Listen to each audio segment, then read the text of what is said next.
Le petit canard au bord de l'eau, il est si beau, il est si beau. Bille, c'est une mauvaise idée. On peut pas aller en Afrique comme ça. Il nous faut un porte-moto. Bille, arrête le camion tout de suite. Traverser l'Afrique, il est si beau, il est si beau. Oui.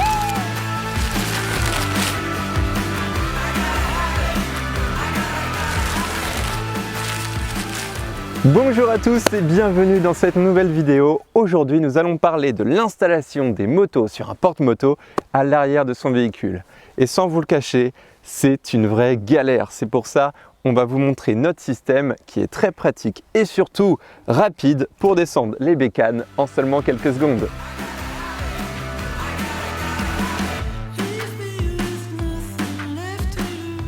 Pour notre projet de voyage, malheureusement, on ne peut pas passer partout avec ce Red Truck, il est beaucoup trop gros.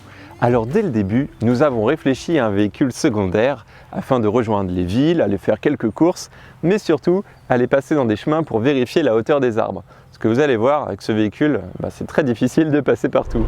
Gypsy King, j'écoute. Non, arrête. Non, c'est bon, on tente. Arrête, c'est dangereux. La moto, je suis pas vraiment fan, puisque je suis pas vraiment casse-cou. Mais ce qui est sûr, c'est que nos aventures vont être épiques, alors abonnez-vous à cette chaîne YouTube pour ne rien louper.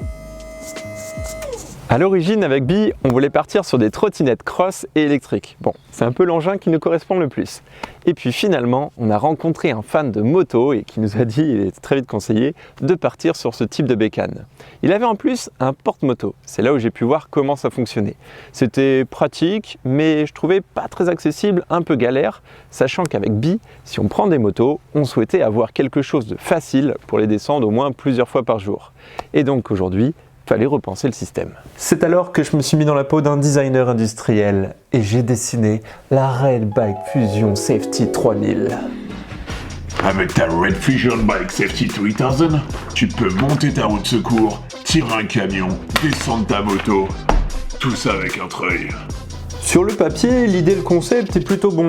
Un treuil pour effectuer 3 tâches, c'est plutôt pas mal parce qu'on dit toujours quand on fabrique un camion, moins il y a d'accessoires, moins il y a de gadgets, plus ça sera simple à réparer.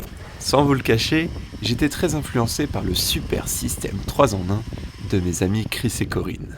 Mais malheureusement, la Red Fusion 3000 Safety n'est imaginable que dans ma tête, puisqu'il y a beaucoup trop de problèmes avec la puissance du treuil et les mouflages qui sont assez complexes, voire inaccessibles, donc c'est une vraie galère. Alors revenons au basique, l'entreprise Van Barbault est vite revenue à ma rescousse. Alors du coup, la première pièce à fabriquer fut le système pour maintenir les motos toujours droites, quel que soit l'angle de levage.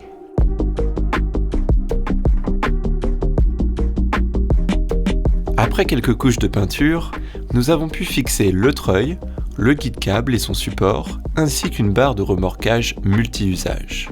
Ensuite, nous venons fixer séparément le porte-moto composé de 2 rails, un petit pour la mobilette et un grand pour la 125.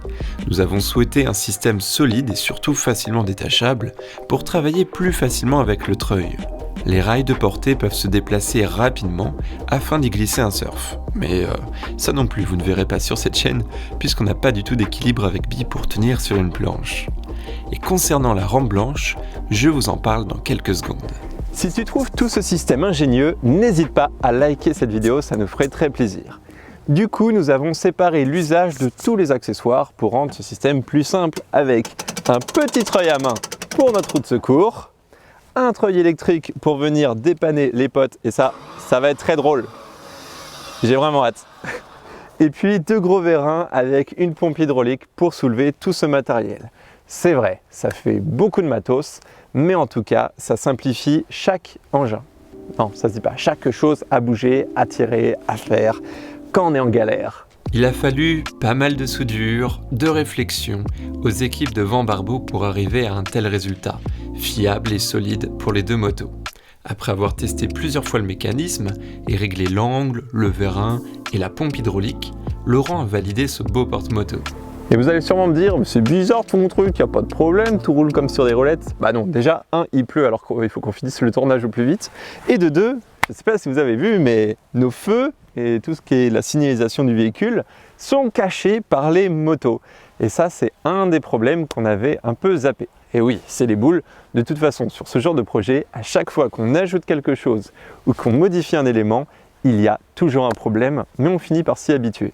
Donc du coup, pour montrer quand même la direction du rétruck quand je tourne et tout ça, on a rajouté chez Van Barbo cette belle rambarde avec les feux et la plaque d'immatriculation qui cette fois-ci est bien voyante. Mais c'est pas fini! Parlons un peu des problèmes quand on ajoute des modifications, car il y en a toujours forcément.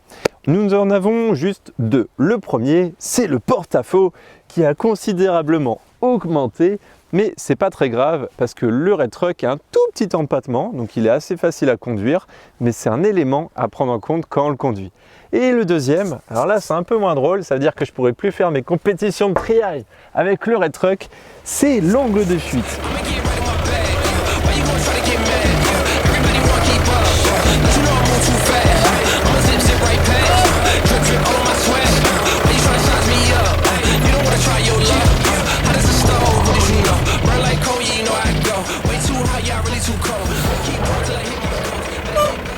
En fait, c'est un angle qui permet de sortir des bourbiers et tout ça.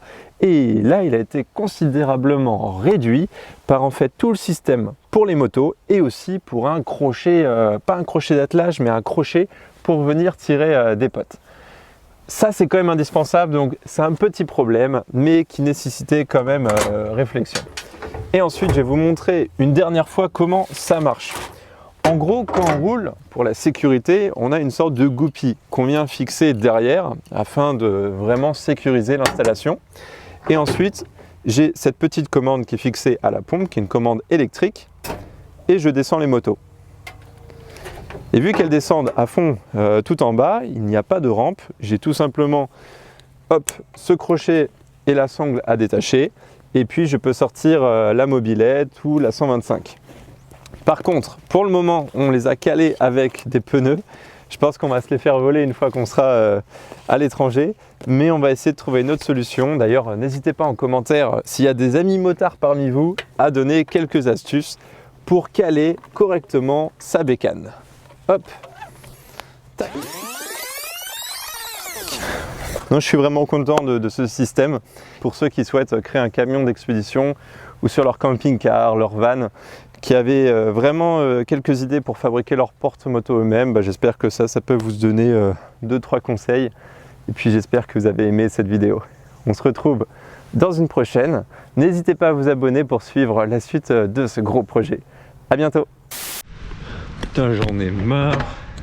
Ce putain de temps, on peut même pas tourner des vidéos. On devait être en Afrique et pas en Normandie, sous la pluie, avec ce putain de virus. J'en ai marre.